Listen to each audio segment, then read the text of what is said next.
Welcome back to a space where we strip away the comforting lies of modern existence. In a world defined by the endless scroll, where everyone is desperate to project an image of perfect success and curated joy, there is a hollow silence that no one dares to speak of. Have you ever wondered why, despite our relentless pursuit of peace, anxiety seems to grip our collective throat even tighter? If you have the courage to stay until the final second of this broadcast, I offer you a solemn commitment. Your perception of reality will be irrevocably altered. You may find the key to a grim form of liberation, or you may realize that the mask of happiness you have worn for years is nothing more than a cruel deception. This is not an inspirational video. This is a descent into the dark corridors of human existence, where the flickering lights of false hope are permanently extinguished. Take a moment to pause and observe the world moving around you. What do you see beyond the frantic rush of the crowd?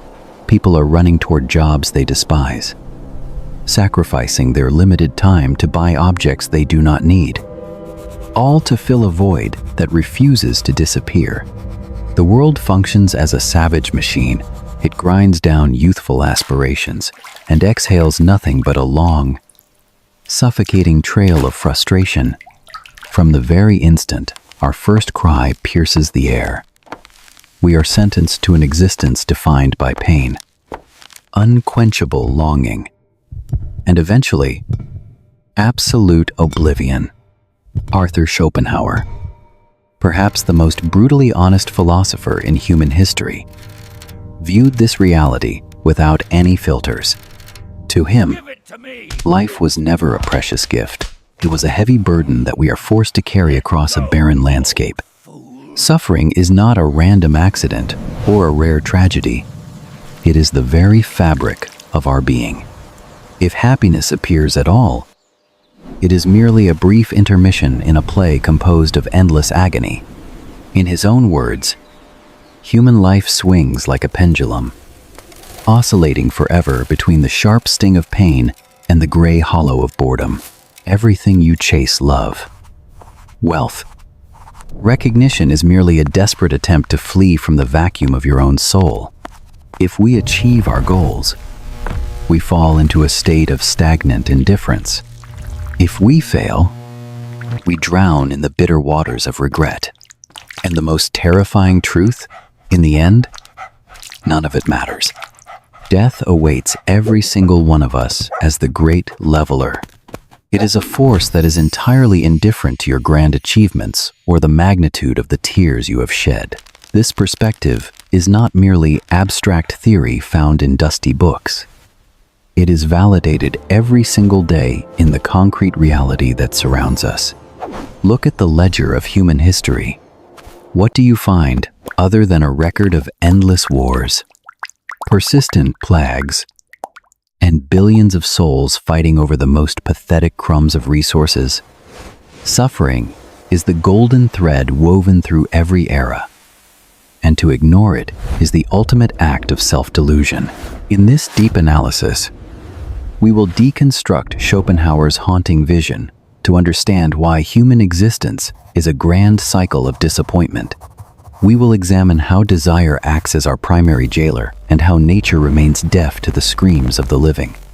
We will even see how modern neuroscience confirms that our brains are biologically rigged, not for contentment, but for eternal dissatisfaction. Are you prepared to look into the mirror without the safety of a mask? Imagine a dog running in frantic circles, trying to catch its own tail. It spins. It exerts every ounce of its energy. It believes it is inches away from victory. Yet the goal remains forever out of reach. If, by some miracle, it nips the tip, it feels a fleeting second of relief before the pain of its own bite sets in. Then, the cycle restarts. Now, replace that animal with yourself, and replace the tail with the concept we call happiness. This is the fundamental mechanic of life, a perpetual rideau after a shadow that provides no warmth. Schopenhauer understood this better than anyone who came before or after him. He argued that life is governed by a ruthless principle. Desire is the fountainhead of all misery. Every single thing we want, every goal we set, is born from a state of lack, a painful absence. This sense of not having tortures us every waking hour. We chase money because we feel incomplete without it. We seek love because we are terrified of our own solitude. We demand status because we fear the weight of our own insignificance. Desire moves us forward. Yes, but it does so with a whip. The great philosopher stated that the act of wanting is, in its essence, a form of suffering. Now, let us assume that through sheer luck or exhausting effort, you finally obtain the object of your longing. You win the heart of the one you love. You drive the car of your dreams. Or you ascend to the peak of your career in the year 2025. What happens when the cheering stops? The pleasure of achievement is notoriously short-lived. It is a ghost that vanishes the moment you try to embrace it. The initial spark of excitement fades with terrifying speed, and a new, more profound emptiness rushes in to claim the space. Very soon, you will find yourself needing a new drug, a new milestone, to fill the existential pit that has reopened in your chest. If yesterday you wanted a home, today you will want an empire. If yesterday you wanted companionship, today you will want adoration. This cycle continues until your final heartbeat. Schopenhauer described this trap as a psychological prison with no possibility of parole. Humanity is caught between two equally wretched states: the sting of wanting what we cannot have, and the boredom of having what no longer satisfies us. Look at the modern world to witness this grim confirmation. How many times have we seen those who possessed everything, fame, beauty, and untold wealth, descend into the abyss of depression? Consider the tragedy of Robin Williams, a man who brought laughter to millions, yet could not find a reason to sustain his own breath. Or Anthony Bourdain, who tasted the finest joys the world could offer, only to find them tasteless in the end. Schopenhauer would have viewed these tragedies with a somber nod of recognition. To him, extreme wealth and global fame were not shortcuts to bliss.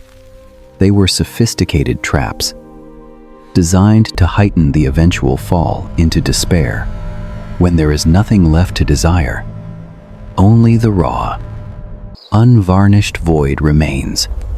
Wealth is like drinking seawater.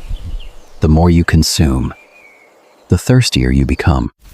If this vision seems bleak, science only makes the picture more permanent. Our brains are not evolved for joy. The dopamine system, which we often mistake for a happiness chemical, is actually a mechanism of pursuit. It rewards you while you are hunting, but it withdraws the prize the moment the kill is made. The result is a neurological reset that forces you back into the race. This is why we see the rise of addiction in the year 2026, whether it is to substances, to gambling, or to the digital validation of social media. The illusion that the next notification or the next purchase will provide a different result keeps us trapped like lab rats in a maze with no exit. If life is indeed a machine of frustration, how are we expected to endure it? Schopenhauer's solution was as cold as it was logical. The only way to win is to refuse to play. He suggested that we must systematically reduce our desires until they reach the absolute minimum. The less you want, the less the world can hurt you. But is such a radical detachment even possible in a society that screams at you to want more every single second? In our next segment, we look toward the inherent cruelty of the natural world. We must understand that the universe is not a benevolent creator, but a vast, unfeeling engine of survival. There is one truth that humanity refuses to accept above all others. The cosmos simply does not care about you. We cling to the hope that our lives have a grand purpose or that our pain will be compensated by some divine justice. But the reality is that existence follows its own internal logic, and those rules were never drafted for your comfort. Schopenhauer saw this with a clarity that borders on the divine.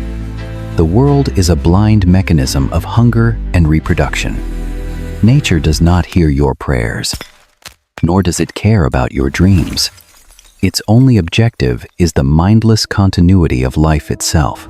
Life is an endless chain of suffering where each link is forged in blood. Nature is always truthful, but it is never kind. It is profoundly indifferent. Since we were children, we have been conditioned to admire the beauty of the wild. We gaze at the blue sky and the majestic mountains. But this is a naive, surface-level observation that ignores the gore beneath the grass. A forest may appear serene, but within its shadows, predators are tearing the living flesh from their prey. Diseases are silently liquefying internal organs, and newborns are often consumed before they have even opened their eyes to the light. Schopenhauer viewed nature as a spectacle of horror, a theater where every being survives only by destroying another. For him, life is a ruthless game of survival, where beauty is nothing more than a thin layer of varnish covering the rot of the world. If you wish to measure the true state of any living creature, do not look at its moments of play. Look at the magnitude of the pain it is capable of enduring. Pleasure is merely the temporary absence of agony, a fleeting shadow cast by a wall of suffering.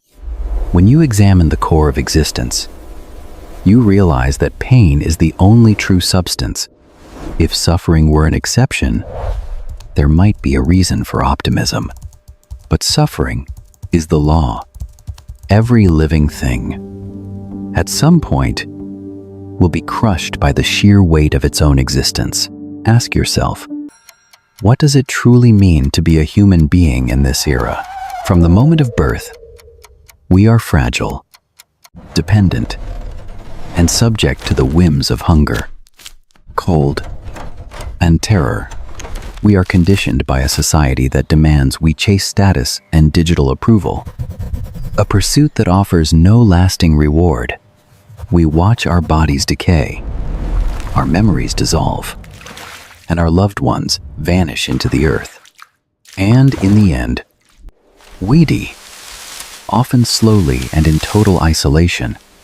No living soul escapes this destiny. Nature forces us into a state of awareness only to destroy us without a hint of mercy.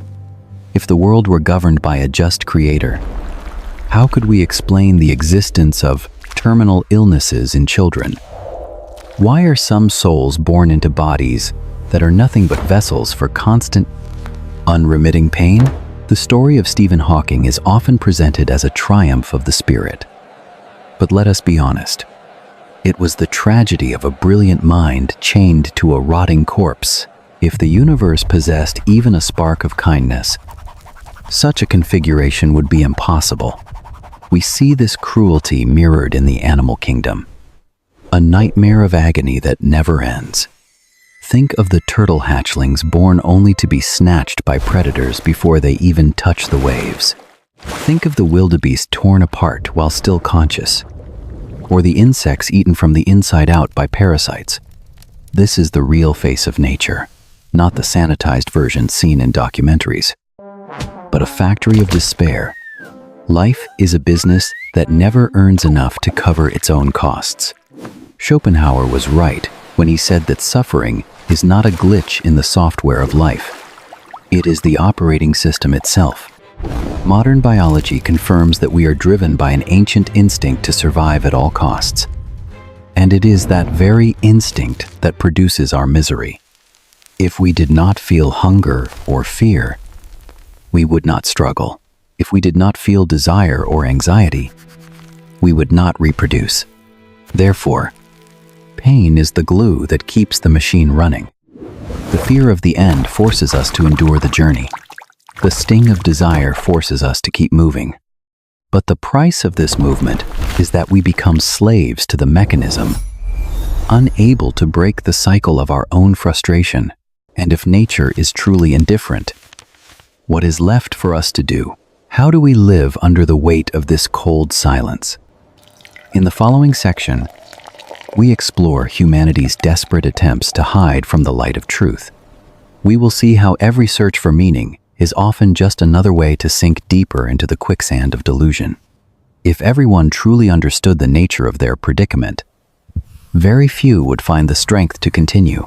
The world is an altar of sacrifice, and happiness is a fairy tale told to keep the workers productive. So, how do billions of people wake up, put on their suits, and act as if their lives have a point?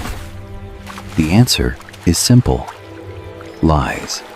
Humanity survives because it has mastered the art of self-deception. We manufacture narratives, ideologies, and religions to mask the fact that we are trapped. Since the dawn of time, religion has served as the supreme anesthetic. The promise of a paradise beyond the grave or a divine purpose has provided a crutch for those who cannot stand the sight of the void.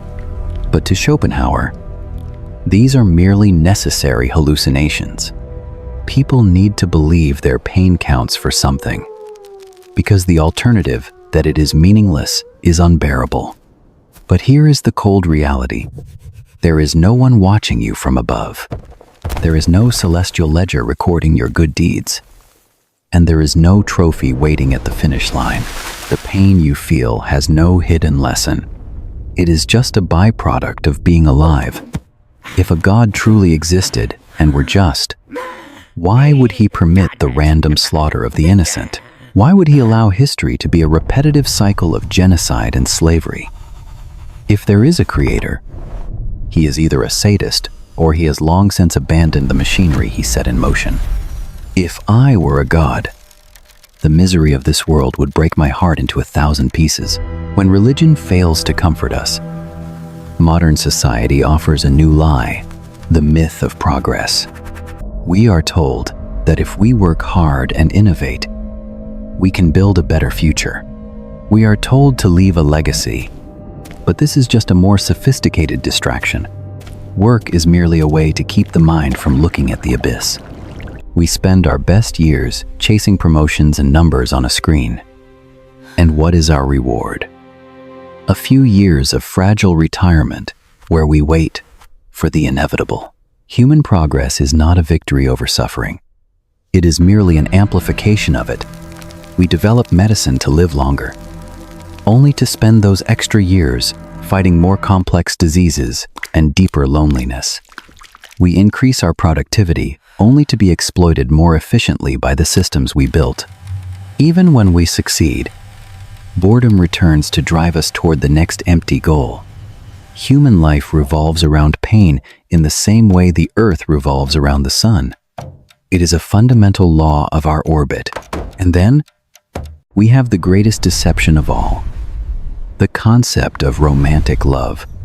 We are taught from birth that love is the ultimate meaning of life, that finding the one will finally make us whole and happy. But through the lens of Schopenhauer, love is nothing but a biological trick. We do not love because it is divine. We love because nature has programmed us to ensure the next generation of sufferers. Love is an evolutionary bribe. Nature gives us a brief surge of passion so that we will willingly produce more fuel for the machine. And like every other desire, love is a source of profound torment. If you are rejected, you feel a pain that rivals physical death. If you succeed, you eventually grow bored with the person you once worshipped. If the relationship lasts, you are met with the slow erosion of routine, jealousy, and eventually, the agony of permanent separation through death. Is it not a dark irony that the thing we romanticize the most is also our greatest source of trauma? Modern neuroscience confirms exactly what this pessimistic genius intuited centuries ago. The human mind is a master of fraud. It possesses deep-seated mechanisms designed to ignore the truths that would make life impossible to lead. When the reality of our situation becomes too heavy, the brain floods itself with chemicals to distort the image. This is why we continue to plan for the future, even though the end is certain. Dopamine gives us a false sense of hope. Serotonin helps us tolerate the intolerable. The limbic system forces us to form attachments to things we know we must lose. Illusion is not a bug in our evolution. It is the feature that allows the species to persist. A man can do what he wills, but he cannot will what he wills. We are prisoners of a script we did not write, acting out scenes for an audience that does not exist. So, how do we respond to this realization? How do we live knowing we are inmates in a house of mirrors? In this final chapter, we face the ultimate despair, the moment the mask falls away for good. There comes a point in every life when the noise of the world finally fades into a terrifying silence. The distractions of the day, the empty promises of the media, and the frantic energy of youth all evaporate. In that singular moment, the truth stands before you, naked and unadorned. What remains when the lies are gone? Only the void. Most people spend their entire lives sprinting away from this moment. They bury themselves in entertainment. They drown in the trivialities of social media. They hide in their careers or their toxic habits. They do anything to avoid looking at what lies behind the curtain. But the silence is patient. It will find you. It might find you in a quiet room at 3 in the morning, or at the funeral of someone you thought would be there forever. It comes with the realization that time is an arsonist, burning down everything you have built without a shred of remorse. Man is a metaphysical animal, and when he finally faces the emptiness of his existence, his natural reaction is a paralyzing despair.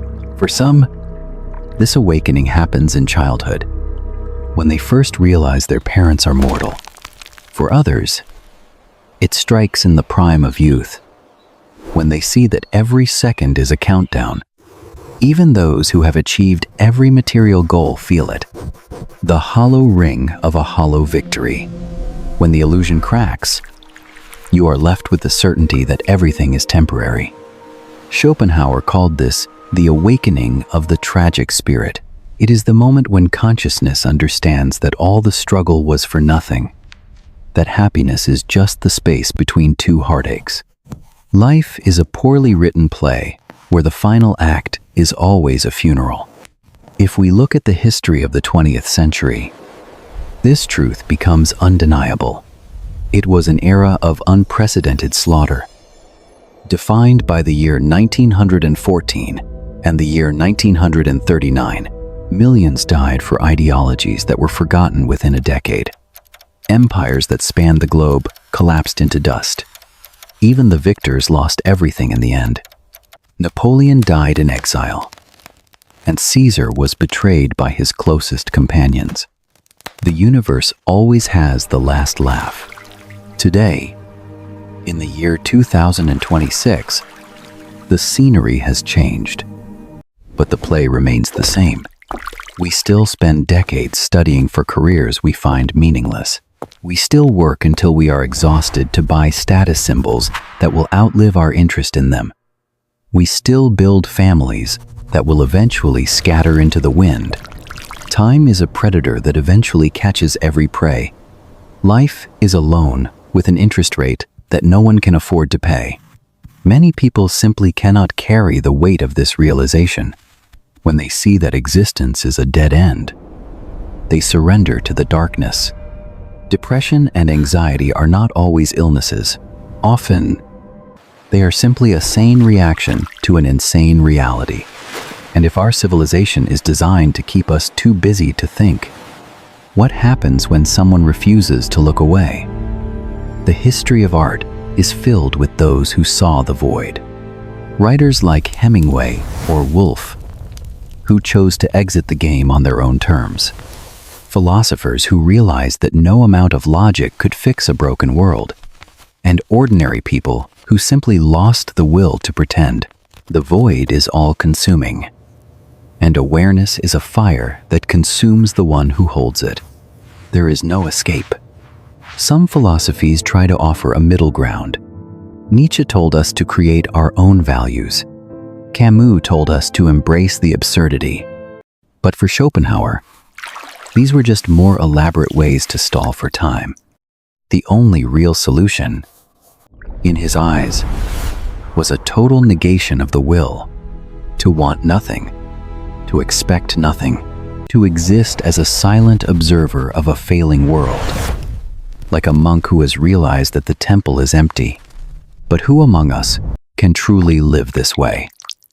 If life is a nightmare from which there is no waking, what does that say about our future? Science tells us that our unhappiness is the natural state. Pain is not an error.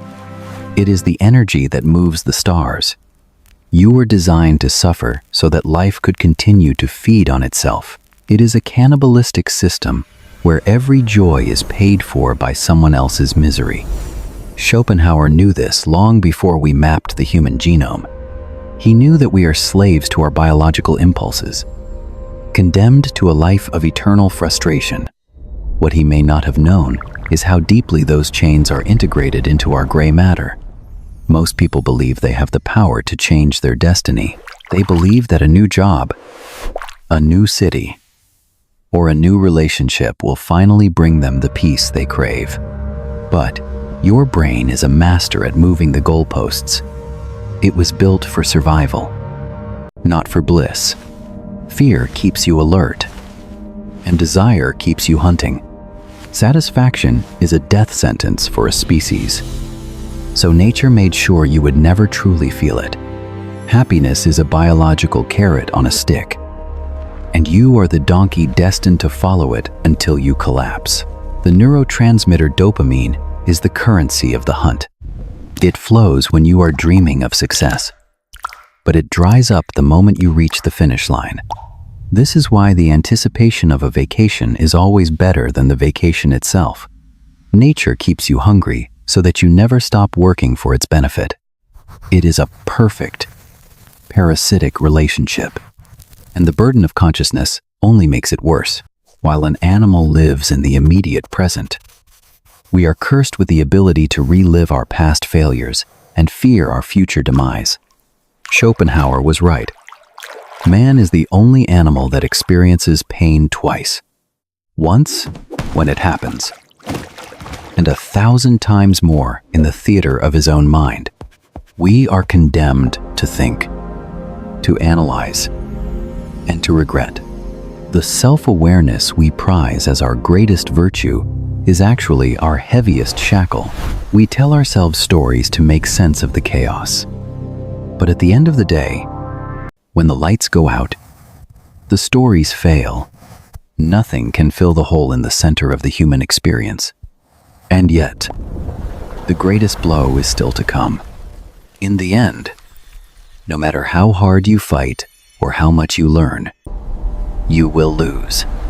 The very brain that has tortured you for 80 years will eventually fail. You will lose your memories, your skills, and eventually, the very sense of who you are. The machine will discard you once your utility has expired.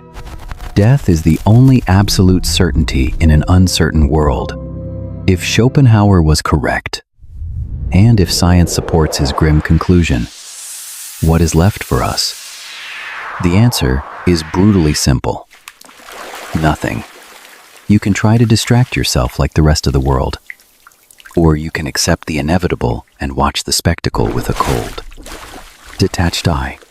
The universe has never cared what you think of it, and it never will. So, will you continue to live on autopilot, chasing shadows in the dark? Or will you finally join us in facing the truth without fear? The choice is entirely yours. You can remain a prisoner of the lie, or you can find a different kind of peace in the acceptance of the void. Thank you for spending your time with this raw reality. We are here to explore the things that others are too afraid to mention. If you find value in this uncompromising search for truth, consider joining our community of those who refuse to be blinded by the light of false optimism. Until we meet again, remember, reality is what remains when you stop believing in the illusions.